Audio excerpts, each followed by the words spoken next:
into this. Don't be riding on a shoestring budget, because one thing goes wrong and you're living in a house of cards. Right. It comes tumbling down.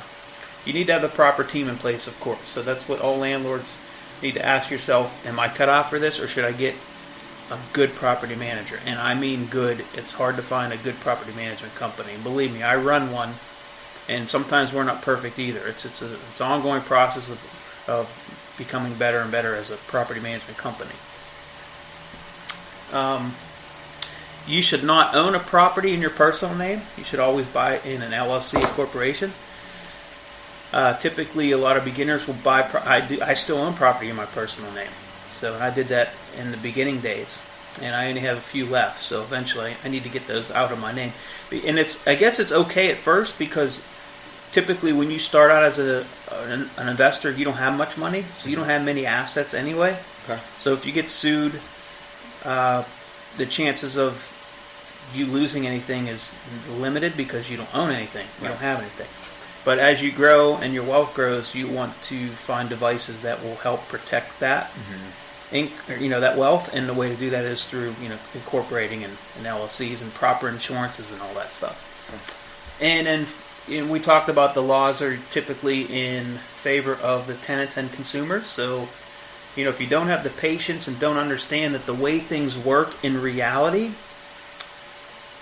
are not the way things work in that lease. Like that lease that you read, it says the tenant must do this, this, this, this, and this. Or else. Or else what? So if you take that lease into the practical world and see how things work, like the boiler I was telling you about, you have to replace because the lady's not paying her rent. It doesn't matter. You still have to fix it. There's the practical world, and then there's the legal world. And you really need to know both. You need to know what that lease means legally and how it's, what your rights are, but then you need to know how in real life things work. And you need to know both sides of that coin.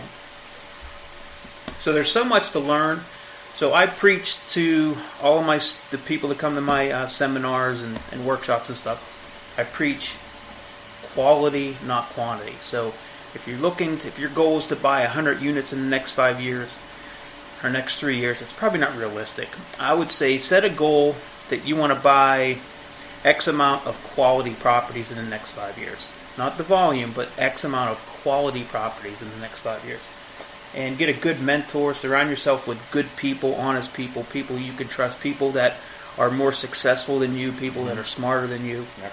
And by doing all these little nuggets of information I'm giving you today, along with your journey on learning and growing, you'll become a success either way. And to be honest, you're a success as long as you don't quit.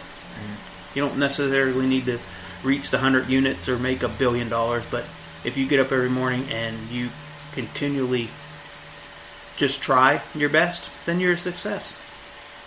See, I like what you said about Shall we hold hands now? We should hold hands. We can even kumbaya if you want. That was warm. It was very warm. Yeah. I did like what you said about surround yourself with good people, because one of the ways that I've heard that before, and we talked about that on here. Do you need a hug? I might need a hug. I might. Okay, I'm sorry to interrupt. I'm emotionally charged right now. I feel good about that, though. No, but you're the sum of the five. You're the sum of the five closest people around you. Right. And in that capacity, it's easy for me because I'm an idiot. Your 5 friends must be total a-holes. I was gonna say, for me it's easy, but because I'm a total idiot. But I've always said, like, I enjoy scenarios when I'm the least educated person in the room, because I can do nothing but learn. And we have to go into that open-minded mindset of you don't know it all. And you want to be a sponge, especially in real estate, especially in investing. You want to be a sponge and soak up. And that's why you need successful people around you. Otherwise, you won't find success, because you need people to kind of cut you down to size and bring that humility into your life, like we talked about earlier. Amen. So, Alex, I think this was the perfect broadcast today. You think so? I think this was perfect. Wow. I mean, that's maybe we're a little biased. Your bar is so low.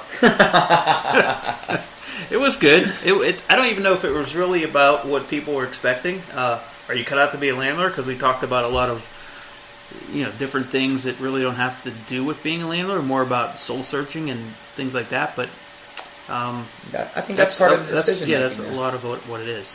Yep. So guys, listen, we hope that you're checking us out on dhrea.com. If you're not, you can listen to this broadcast on Google Play, iTunes, Spreaker.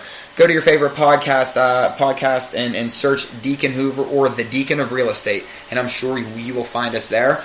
Make sure you're following us on Twitter at Deacon Hoover. Like us on Facebook, Deacon Hoover Real Estate Advisors. Guys, I'm giving you all kinds of places to find us, follow us, like our material, comment, send us some messages if you guys have anything that you want to join the conversation. We appreciate you guys, and we hope you had a great holiday season, and have a happy new year, guys. From everyone at DHREA here at Deacon Hoover. We'll see you next time.